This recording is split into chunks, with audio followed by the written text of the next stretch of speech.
cause they can get it too. And I went to a predominantly black school, so you know the teachers was about it. Oh look, nigga, you want the smoke?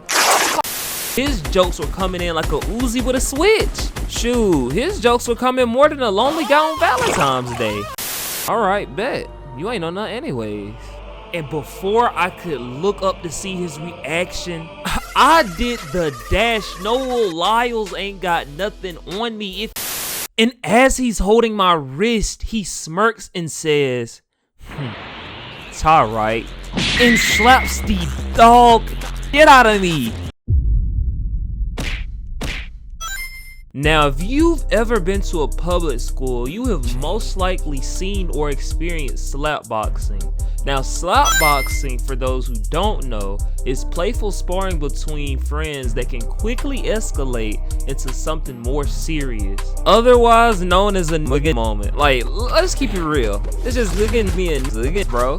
Like, the slapboxing epidemic at our school was worse than COVID. And COVID damn near killed the whole world. But at our school, it had gotten so bad that the kids were skipping class just to slapbox. So much to the point where the principal had to implement a new rule where all the bathrooms must be locked during class hours and unlocked during transitioning by a designated teacher. And that only made things worse. Like, you had students slapboxing in the cafeteria, the library, the hallway, even during class. And don't let a teacher try to break it up, cause they can get it too. And I went to a predominantly black school, so you know the teachers was about it. Oh look, nigga, you want the smoke? Call your daddy, uncle, grandpa, all y'all can get it. Nigga, I'll be 4-0, baby. What's up? But on this particular day, I got caught lacking. We were in the lunchroom and it was me, 4 of my friends, and this guy named Rico.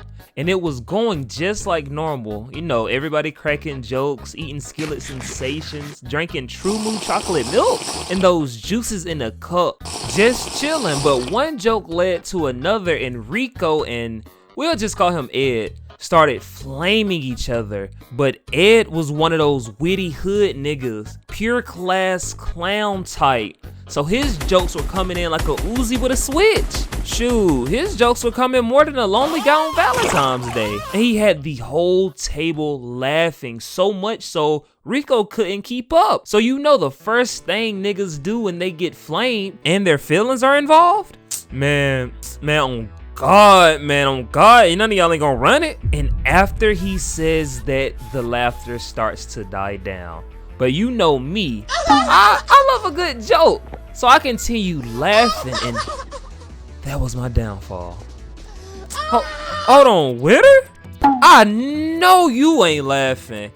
You laughing like you can beat my ass. You def can run the ones. Wait, have we ever slapboxed before?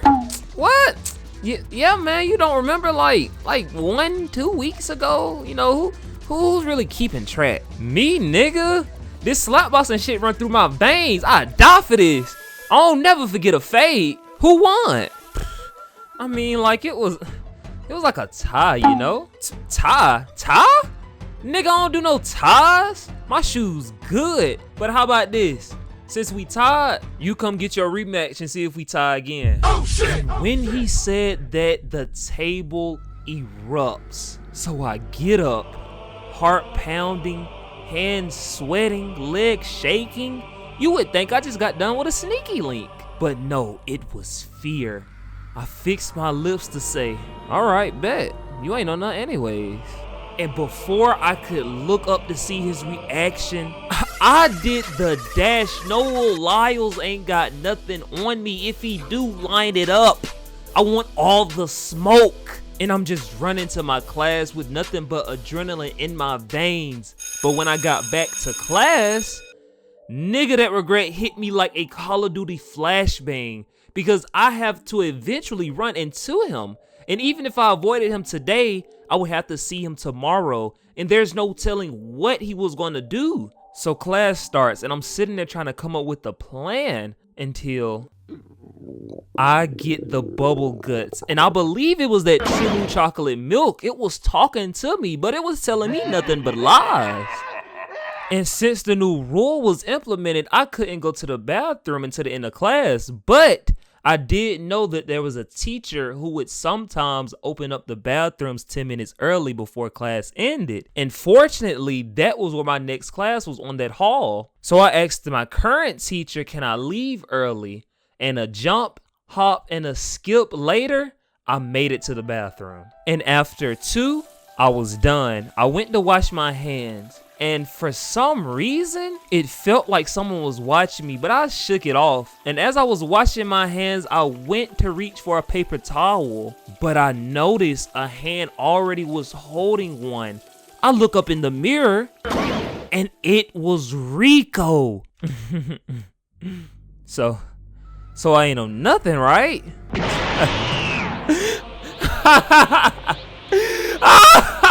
I'm on 10, nigga. And he's just hyping himself up, and I'm just sitting there shocked, cause this nigga was not supposed to see me this early. Swing first, I'm right here, swing. You talking all that, swing. And he's just sitting there antagonizing me. I was in a predicament. Do I try to run away and get my ass beat? Or do I try to fight him and get my ass beat? And my money ain't raised no bitch. So I built up all the courage I had. My heart was pounding, I'm hyping myself up. And this was around the time I was looking at anime, so I was already ready. I hear the words in my head. Nigga, I'm ready to finish him with my ultimate. I pull my hand back. Left, right, BA, bitch. And he catches it. That was all I had. That was my finisher. That was my only move in my arsenal. And as he's holding my wrist, he smirks and says, it's alright, and slaps the dog shit out of me. And as I fall to the ground, the bell rings, and people just start flooding the bathroom. They start putting their phone and recording, and I'm just sitting there getting my ass slapped. And the bell rings and everybody walks out except Rico, and I'm just sitting there with my face red. And he lifts out his hands to help me up, surprisingly. See, man, it wasn't that bad. You know, everybody got to get one round. We good? And I'm thinking to myself, no, nigga, you just assaulted me. I should call the cops. But I obliged. Crazy enough, I really think Slapboxing wasn't to be like a evil type of game. You know, it was just something that friends did or people did. So moral of the story is, nigga, don't trust that school food. Like that skillet sensation and that true move will have your stomach fucked up.